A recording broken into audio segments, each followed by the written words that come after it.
समार्थय चक्षुरुन्मिलितं येन तस्मै श्रीगुरवे नमः। श्रीचैतन्यमनोभीष्टं स्थापितं येन भूतले स्वयं रूपा कदा मह्यं ददाति स्वपदान्तिकं। वन्देऽहं श्रीगुरो श्रीयुतापदकमलं श्रीगुरुं वैष्णवांश्च श्रीरूपं साग्रजातां सगणा रघुनाथान्वितं तां सजीवं साद्वैतं सावधूतं परिजनासहितं कृष्णचैतन्यदेवं श्रीराधा कृष्णपादान् सगणा ललिता श्रीविशाखान्वितांश्च। हे कृष्णा करुणा सिन्धो दीनबन्धो जगत्पते गोपेश गोपिका कान्ता राधाकान्ता नमोऽस्तुते। तप्तकाञ्चन गौराङ्गी राधे वृन्दावनेश्वरी वृषभानुसुते देवी प्रणमामि हरिप्रिये। वाञ्छाकल्पतरुभ्यश्च कृपा सिन्धुभ्यैव च पतितानां पावनेभ्यो वैष्णवेभ्यो नमो नमः। श्रीकृष्णा चैतन्य प्रभु नित्यानंद श्री अद्वैता गदाधर श्रीवासादि गौरभक्तवृंद। हरे Krishna Krishna Krishna Hare Hare Hare Ram Ram Ram Hare Hare. So we are reading from Srimad Bhagavatam 10th canto, the Summum and Bonum, chapter 72, text 15 onwards. श्रुत्वा जितं जरासन्धं नृपतेऽध्या यतो हरिः आहोपायं तमेवाद्य उद्धवो यमुवाचः। Translation by the disciples of Srila Prabhupada. Srila Prabhupada ki jai, Srila Prabhupada disciples ki jai. Translation: When King Yudhishthir heard that Jarasandha remained undefeated, he set to pondering, and then the perennial Lord Hari told him the means Uddhava had described for defeating Jarasandha. Text 16. Bhimasenarjuna Krishno Brahmalinga Jagmurkiri Prajam Tata Bruhadratha Sutoyataha. Thus, Bhimasena, Arjuna, and Krishna disguised themselves as Brahmanas and went to Girivraja, my dear king, where the son of Brihadratha was to be found. Text 17. Te gatvatitha velayam gruheshu gruha medhinam brahmanyam samayacheran rajanya brahmalinginaha. Disguised as Brahmanas, the royal warriors approached Jarasandha at home during the appointed hour for receiving guests. They submitted their entreaty to the dutiful householder who was especially respectful to the Brahmanical class. Purport: Srila Prabhupada writes, King Jarasandha was a very dutiful householder, and he had great respect for the Brahmanas. He was a great fighter, a Kshatriya king, but he was never neglectful of Vedic injunctions. According to Vedic injunctions, the Brahmanas are considered to be spiritual masters of all other castes. Lord Krishna, Arjuna, and Bhimasena were actually Kshatriyas, but they dressed themselves as Brahmanas, and at that time, when King Jarasandha was to give charity to the Brahmanas and receive them as guests, they approached him. It's 18. We go to 19.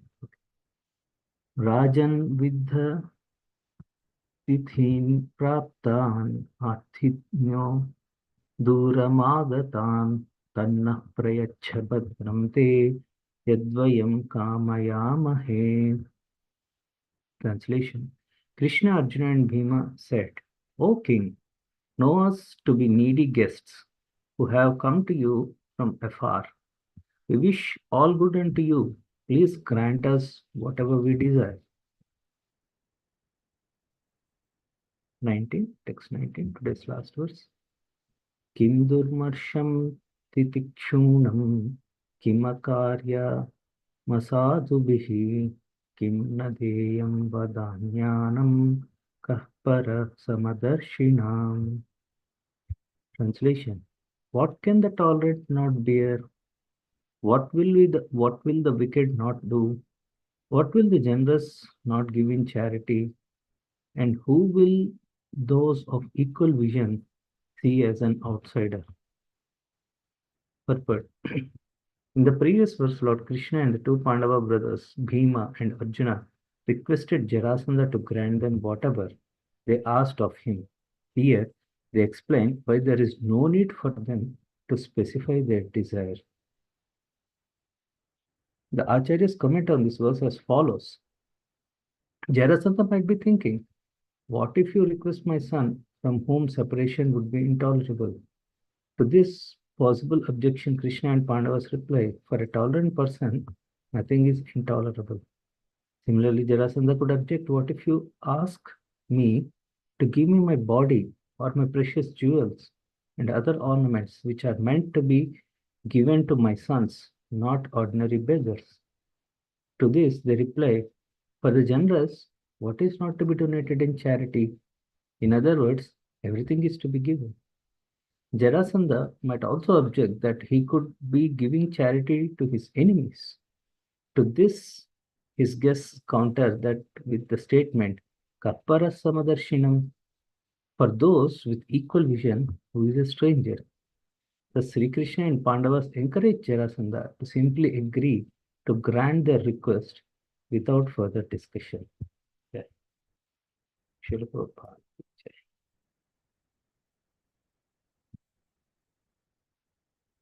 So, verses. Thank you, Krsna Daya Prabhu. Wonderful recitation.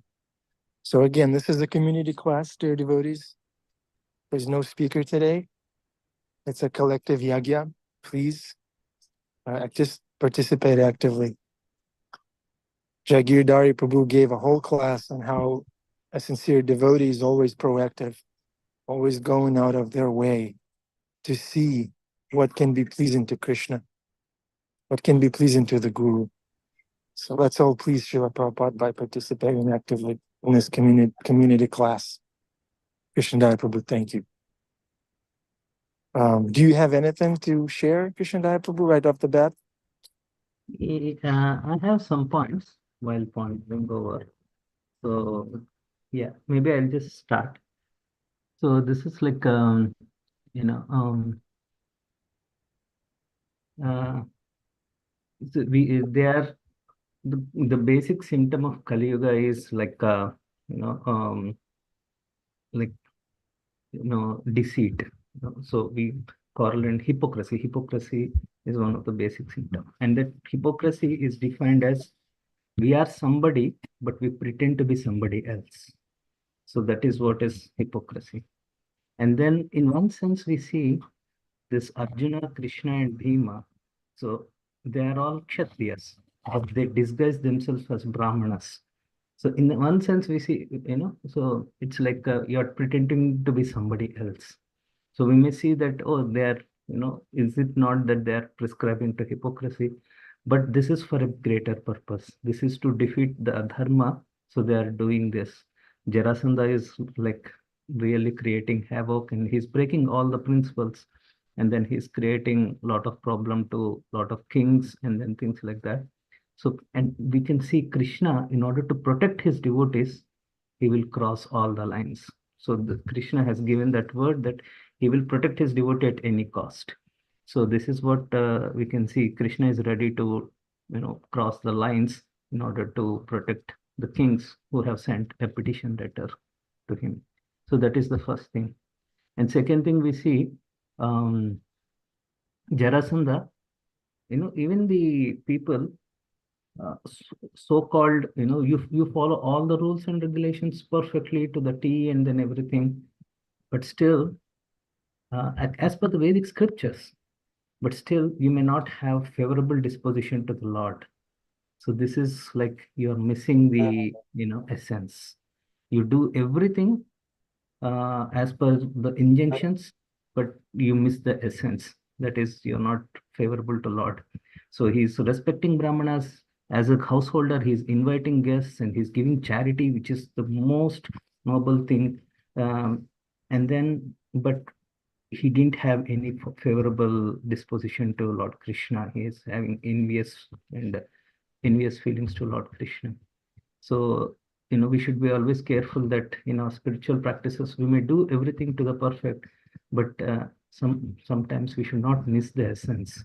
So the essence is always, be favorable to Krishna and then serve Krishna. So that is what we see.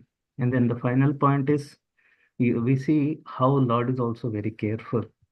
He's requesting Jarasandha to get something done, but he plans also nicely. So he articulates in such a way that, please, we are going to ask something in charity, don't deny. He's giving various reasons. Even though we are enemy, you know so you are supposed to be equipoised, means you are supposed to treat everybody equally, enemies, friends, and everything. So you don't have any reason to deny our request. So even if we are an enemy, so before only he's creating this particular clause. So we see, the intelligence of Lord here, then how he convinces Jarasandha. So these are some points. Thank you, Krsna Daya Prabhu. Wonderful points. Yeah, the extent of Krishna's reciprocation with his sincere devotees so great that he's not afraid of being misunderstood for the sake of his devotee. How wonderful is Krishna that he is not bothered by that. And then I also appreciate the point that you made, Krsna Daya Prabhu, that one can be cultured and Vedic, but without being a devotee. That's really, really scary. That you can wear a certain dress, certain culture, you do certain rituals without being devotional, without seeing Krishna behind all those things. Yeah, it's like in psychiatric practice, there's this condition called Asperger's syndrome, where a person sees everything but can't put it together and see it for what it is. Like they see a bunch of trees, but they can't see that this is a forest. So in the same way, there's devotional Asperger's syndrome. You see the rules and regulations, you try to follow them, but you don't see who you're doing it for. And then that mentality can breed offenses. You can step over devotees, you can step over Krishna, basically. You can get lost. That was a very astute metaphor, Prabhu. I praise thee. I have Asperger's. I don't have Asperger's. I've got autism. I'm stimming on the material world. Yeah. Thank you, Bhima Prabhu. Yeah. You kind of threw me off from my train of thought, but that's okay. That's okay. Thank you, Bhima Prabhu. So let's hear from William Prabhu, Jamuna Jai, and Vanisha. Hare Krishna. Hare Krishna, Prabhuji. Krishna Daya Das, Hare Krishna. I just want to say to Krishna Kamari Kulvar, it's so nice to see your face not swollen today. Hare Krishna. Yeah, that's because we sent her some healing vibes, right, Krishna Kumari? Oh, Krishna. The class. Yeah. Haribo. Healing vibes from morning class. The bees really got her the other day. I was like, oh my God. Oh, Krishna. Okay, so I have two questions. The first question is, what does it mean to be a devotee? Second question is, what does it mean to shave your head? Bold. Because I've been having an argument with Krishna. I was like, Jeffrey Eckler is going to answer that one. I was having an argument with Krishna. Not really a bad argument, just like, oh, come on. This is my hair. This is my body. And then Krishna, I can imagine Krishna say, no, this is not your body. Your spirit soul. And then I'm like, oh. So I'm thinking, can you please answer the question? What does it mean to shave your head as a devotee? And what does it mean to be a devotee? Okay, Jeffrey Eckler, you can defer to Adi if you like. Krishna. Hare Krishna. What does it mean to shave your head? It means every 48 hours, I have a little ritual that I do, and that's about it. I don't know, and forgive me if I commit an offense by saying this, but I I know that there is value in an outward expression of an inward meaning, and that, you know, when you talk about language, even like words giving meaning to hidden things, um, and clothing and head shaved or long hair or any of that. But I don't know that any of those are a true embodiment of what it means to be a devotee. Okay. I do think that there is value in understanding that if someone's wearing saffron robes and has a sika, that person has made a commitment, and that's a symbol of something that we respect and revere. But I don't think that if you took away the saffron robes or the sika, that person would be any less elevated or respectable. Hare Krishna. Haribol. Thank you, Prabhuji. Thank you, Jeffrey Prabhu. Yeah, there's one pastime in Chaitanya Charitamrita. I forget the name of the devotee who had opulent hair, and he was putting some oil in his hair, and he was looking at the mirror, and he was a great devotee, actually. What's that pastime, Krishna Daya Prabhu? Can you tell it properly? Pundaranik Vidyanidhi. Yeah, Pundarik Vidyanidhi. Yeah. Yes, I like him a lot with the long hair and the applying of the oil. That's my man. Yeah. Yeah, but then when they started reading Srimad Bhagavatam to him, because some devotees were apprehensive. Is this a devotee? Really? Is this what you want to show me as example of a great devotee? And then the devotee who brought them there said, okay, wait up. And he started reciting the Bhagavatam. And then Pundarik Vidyanidhi immediately dropped the mirror, fell off the bed, started rolling on the ground, falling in ecstasy, crying, just from hearing Srimad Bhagavatam. So if you're at that level, then you can put some oil in your hair. But until then, you have to shave.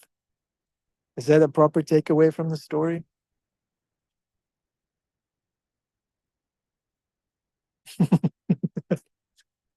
Yeah. Srila Prabhupada encouraged his disciples, his male disciples, to shave. The Bhakti Center has their hand up. Okay, good. Bhakti Center, please.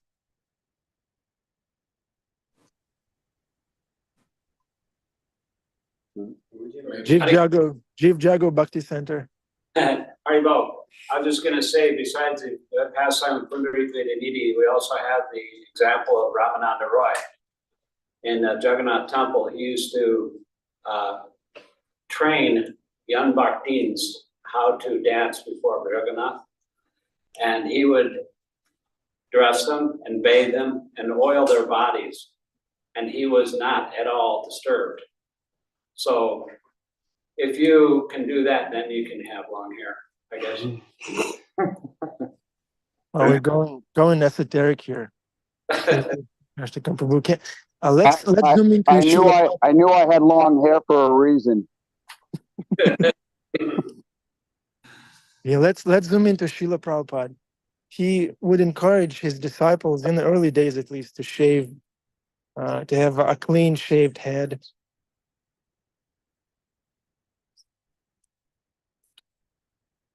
He said, I came to shave you, to save you, shave you. Say it like that. Lord Chaitanya came to shave you.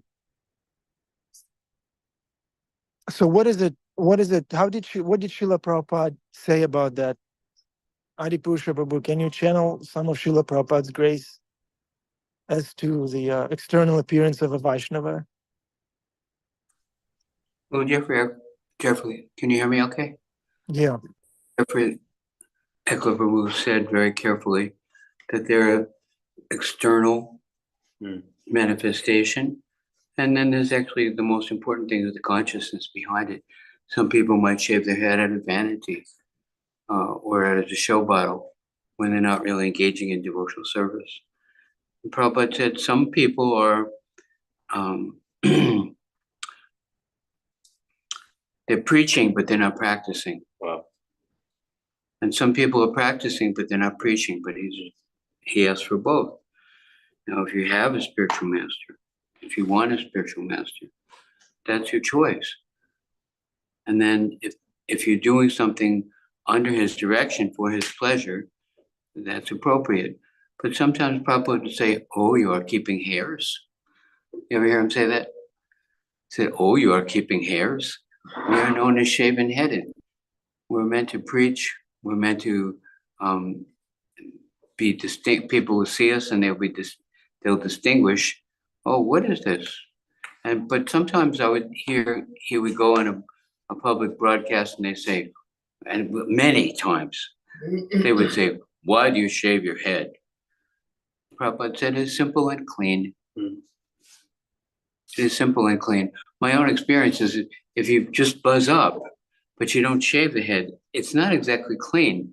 And when you shave your head after having some hairs, you realize, oh wow, there's all this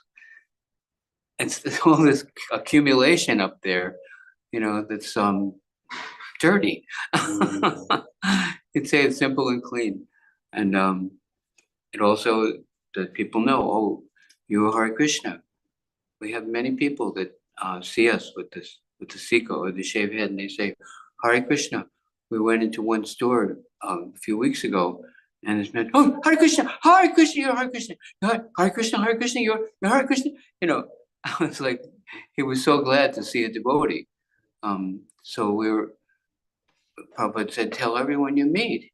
And we try to, by some means or another, broadcast the fact that the Hare Krishna movement is going on. But of course, it also says in the Bhagavatam, sometimes a devotee will not dress in Vaishnava dress. It says that right in Shastra. Sometimes it may not be appropriate. But Lord Chaitanya, he took just like in this story, there was some shred of external compliance with monk, Brahmin, we should give charity. So then Krishna took advantage of that and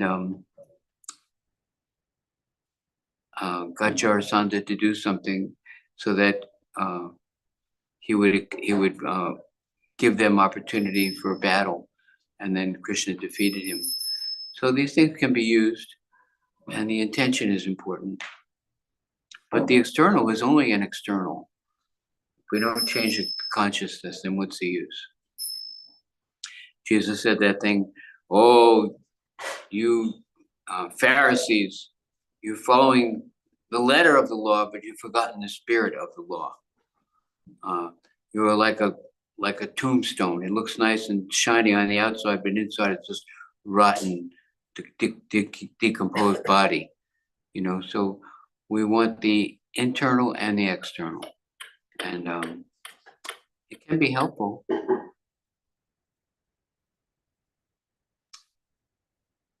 To help people remember Krishna. And the Vedic culture is there. It's very interesting how the Brahmin has a role, and the Kshatriya has a role, and the Vaishya has a role, and the Shudras have a way to contribute. And but if the Brahminical component of society is doing their service, then everything else falls into place. I have a comment. Please, Dr. I Sheikh. just had a realization during Adi's little pre-program, that being a devotee means being in the association of devotees and following along with the chanting and the songs And Krishna speaks through these mantras and through his books and through his devotees. So you have the book devotee and the Bhagavatam. And the book is the Bhagavat. And Can everyone hear Dr. Schick? He's a little further away from the microphone. You see, Can you hear him? Yeah. Okay. and you have the person Bhagavat, and you can't go without either one. So just having that constant association with Krishna's message, and it bounces off, and you can kind of like try to please Krishna through understanding him at every moment. It's not like if you can't get along without Krishna for a moment, then you're actually Krishna conscious. But we always have to be on that track where we're calling and responding to Krishna's message at every moment. And that has to do with also the association devotees. So association devotees is our only key to understanding Krishna, because Krishna said, if you claim to be my devotee, you're not my devotee. If you're a devotee of my devotee, then you're my devotee. So these devotees are incarnations of Krishna in the material world. It's so nice to see that everybody is actually a walking Krishna on the planet. And so if we can associate with somebody who's actually has that connection, not everybody has a connection, everybody is a devotee, but the thing is, if you're conscious and calling and responding to Krishna, if you're responsible, that's what it means to be responsible, is to be responding to his message. And if you have attraction for Krishna's message, then you will, everything you do is successful. Whereas if any occupation you may have, if you're not attracted to Krishna's message, then everything you do is useless. Jai, thank you, Shikshashta Prabhu. Okay, we have hands in the Zoom audience here. Jamuna Jai has to go to class at 8 o'clock, so let's let her speak. Jamuna Jai, please. Hare Krishna, everybody. Good morning. I thank you for that last comment about the devotees. I was really waiting to hear what someone would say. What is a devotee? Because that's something, Prabhupada said, or it says a devotee is no ordinary thing. And so I hesitate sometimes to call myself a devotee because I am pretty darn ordinary. But the things that I was thinking about through listening to the verses and the first couple of people that speaking about the fact that you can follow all the rules. Nectar instruction tells us, is it Nigraha, that's either following too closely to the rules or not following the rules at all. And it's only through love. My Guru Dev always says it's only through love that you get to know somebody. Like you can, like on a mundane plane, we could see that you could read up on someone's bio, you could study their resume, but it's only through love. And that's what we see again and again in the Shastra. It's only through love. When you give yourself to someone, when you choose to love someone, that's when you know them. So even though Jarasandha and all these others were doing the rule book, it's only when you give in love that you can know someone. And so that's one thing I was thinking. And then the other thing I was thinking is like, how fallen is our society? When I look at these stories, when even the demons had some amount of rules and now the people that are supposed to be leading us have no rules whatsoever.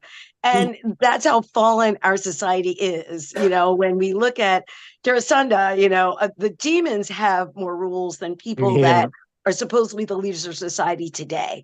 And so that always strikes me so much about how far we've fallen in today's society. So Hare Krishna, thanks everybody.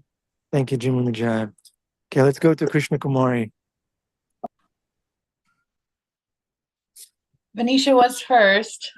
She left. She had to go to work. Okay, well, I'm so excited. I also think Shashastika spoke on this, that Krishna's everywhere, all these little Krishnas walking around. But here in this last part of the verse, Kapara Sama Darshinaha, this is really important.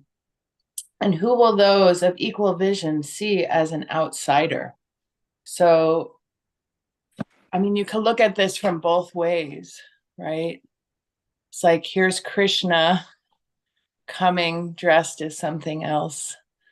And we don't know who we're interacting with ever, and we don't know how we're going to learn our lessons. So if we're really feeling like Krishna is everywhere, even in my junk drawer, making a mess, how to keep order, this is Krishna's space. I also see right now in our society, there's a lot of othering. There's separation of who thinks this way, who thinks that way. But really, it's if we're understanding that everyone has Krishna in their heart, then we could have some compassion, and stop with the unequal vision and have some equal vision. I also like this idea of, Krishna going to the door to ask for something. Last night, my neighbors came over for some miso. Their daughter was sick, so they needed some miso. And, I offered her everything else in my home. It's, it's important that we take care of each other, even on these like simple ways. It doesn't have to always be a big gesture, but it could just be sharing what you have.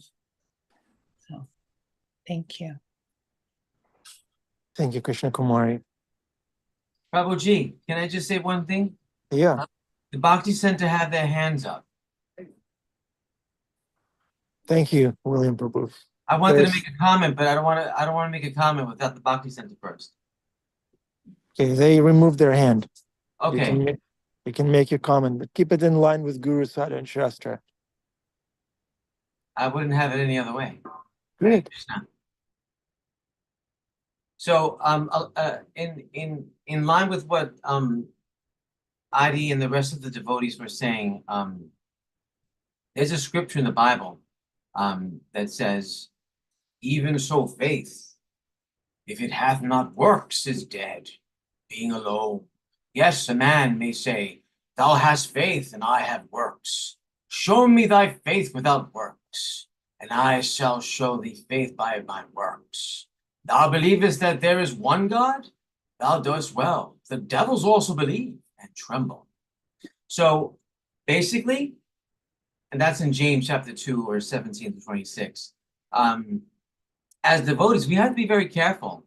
And I'm not a devotee. I'm aspiring to be a devotee. We have to be very careful not to become hypocrites like the Pharisees were. Not to talk about devotees, because that's committing offenses to Krishna, right? If we truly have love among ourselves, then we wouldn't blaspheme our devotees or Krishna's devotees, because that's committing sin directly against Krishna. I think I should just leave it like that, and I'm going to leave space for other comments. Hare Krishna.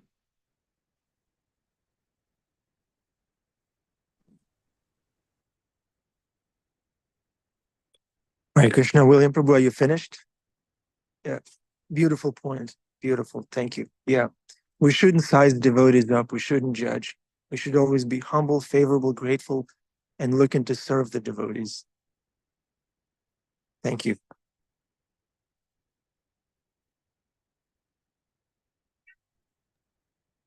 Jeffrey Eckler. Hare Krishna. Hare Krishna. I wanted to just answer your question earlier about what did Srila Prabhupada say about external features. And so I did look a little bit. And so there's this part in the Bhagavad Gita right in the beginning after Arjuna laments, and Krishna tells him, this isn't befitting of you and someone of your stature. And so although we have this equal vision, we also have this discernment of what is and is not befitting of a person who is self-realized. And so the word used in the Gita is Anaryan, which ties to basically an ethnic or genetic reality of the past. But in any case, the Aryan understanding was a culture led by spiritual awareness. And so in the purport to that verse, Prabhupada is discussing that concept. And he says, persons who are led by the material conception of life do not know what the aim of life, that the aim of life is realization of the absolute truth, Vishnu or Bhagavan. And they are captivated by the external features of the material world. And therefore they do not know what liberation is. Persons who have no knowledge of liberation from material bondage are called non-Aryans. Although Arjuna was Kshatriya, he was deviating from his prescribed duties by declining to fight, etc., etc. So, and this is the whole part where Arjuna is like, should I go off into the woods and meditate, or should I fight, and should I be who I'm, expected to be, blah blah blah. So, Prabhupada's really saying in that there is a higher truth than our external features, I think. And so although our externals can be beautiful expressions of Krishna's love, or our love for Krishna, they're inconsequential in the end. Thank you, Jeffrey Prabhu. Yeah, if we look at Prabhupada Memories on YouTube, then we'll see all these devotees. Some of them have a clean-shaved head, some of them don't. But if they don't, do we judge them for that? Do we devalue everything they have to say about Srila Prabhupada just because they don't have a shaved head? So it depends how much their hair smells. Yeah, we don't judge by the externals, but externals can reinforce bhakti. Etiquette is there for a reason. It helps our bhakti. It can be helpful, and but it's not the essence. Like so many devotees on this call mentioned, it's not the essence. We can look at George Harrison, how much preaching George Harrison has done and is doing still to this day. He didn't have a shaved head, and Prabhupada did not request him apparently to have a clean-shaved head, or didn't point out at the cleanliness aspect of it to George Harrison. But if we look at the amount of preaching that George Harrison is doing, we should be grateful and humble. Jamuna Jai has a hand up.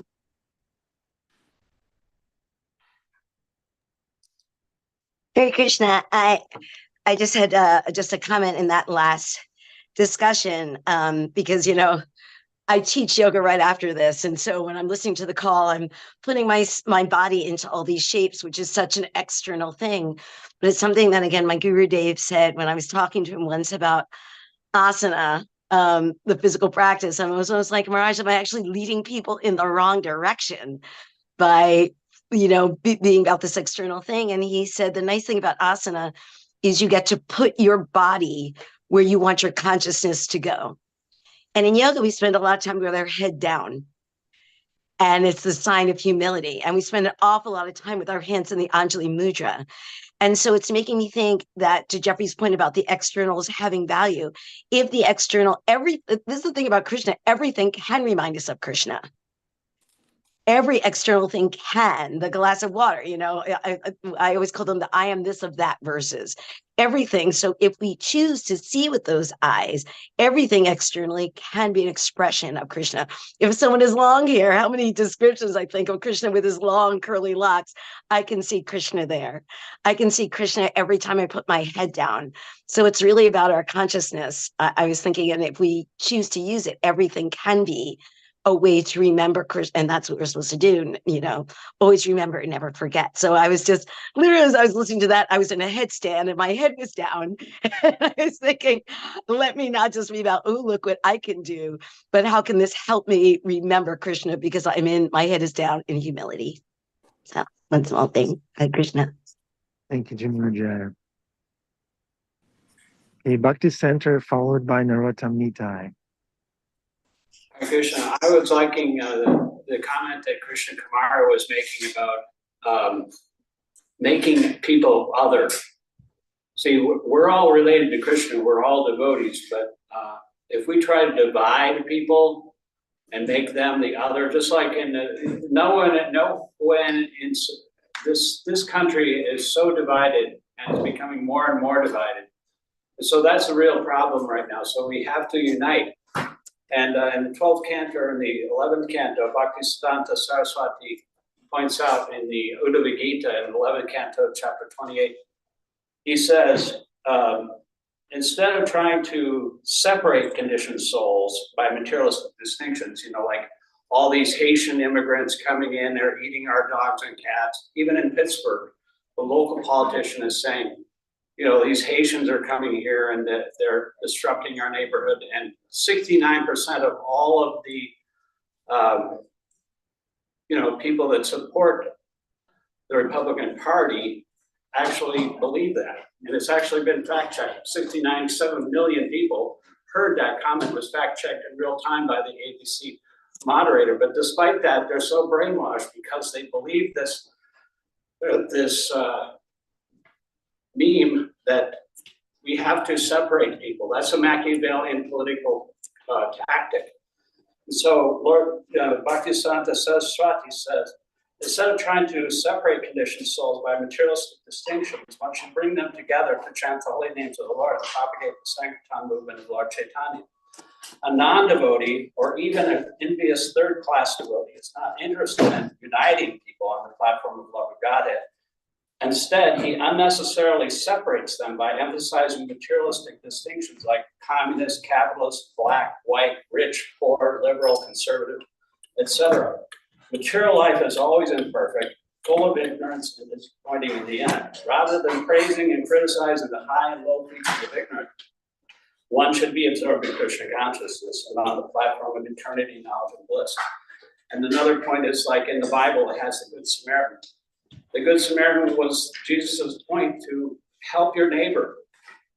And that was a very powerful pastime to actually understand what the meaning of it is. So the Good Samaritan was actually on the other side of the Jews that were considered lowly and dirty. You can't make another person, because everybody is Krishna. Every person was made in his image. And so we have to honor that throughout our society, in politics, and in our society, in our community. We have to include everyone. It's a multiracial democracy. And if we want to keep it that way, we have to include everyone. It's not just one race or one party or one creed. It's everything. Krishna is everything. That's all I have to say. Thank you. Thank you. Narottam Nitai? I wanted to say that keeping our head shaved, although I don't keep my head shaved, is a testament to our sincerity as well, because we're outwardly showing that we are committed to being a disciple, or the disciple of a disciple of Srila Prabhupada, etc. And it's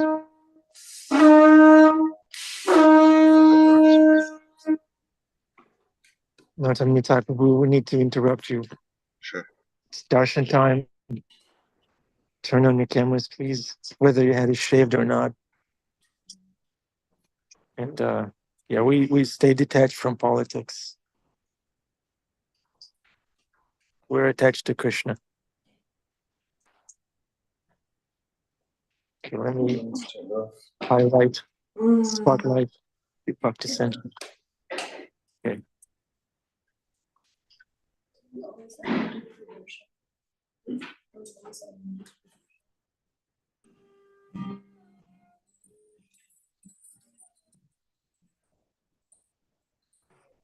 Radha Mrida Gautam Bhagavana Ke.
Shri Shri Radha Murida Gaur Janjana Sim Bhagavan Ki Shri Prabhupada Ki Jai Shri Shri Radha Muralidhar ki jai. Shri Gaurachandra ki jai. The details serve in the principles ki jai. Principles seen behind the details ki jai. Thank you very much, dear devotees. We got it. We got the yagya going. We kept it going without a speaker. Thank you, Krsna Daya Prabhu. Thank you, everyone who spoke and listened. Thank you very much. Okay, are we ready for the final remarks? Okay, Bhima Prabhu, you want to be the finisher today?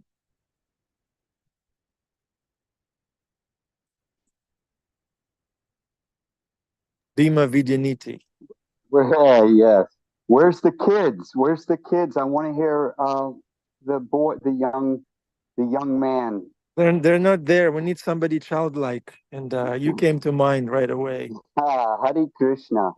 All I've got to say is that Prabhupada just Hold it! wanted They're there. They're there. There they are. There you go. Isaiah. Isaiah, do it. Good. Nice. Nice. Thank you very much. Okay, Bhima Prabhu, you were saying something about Srila Prabhupada? I wanted to hear that. That's all. That's all. That's all. Be like unto a child. Therefore, you will enter the kingdom of heaven. Sure. Prabhupada just wanted us to be happy. For real. Just wanted us to be happy. And so we have to go through all these things, whether we shave up or have long hair. or chant 24 rounds or chant 1 round. We have to always seek that happiness because that happiness is found in Krishna, and we are coming to understand that. Hare Krishna. Thank you, Bhima Prabhu. And give that to others too. Don't keep it to yourself. Like Krishna Kumari has given it. Just give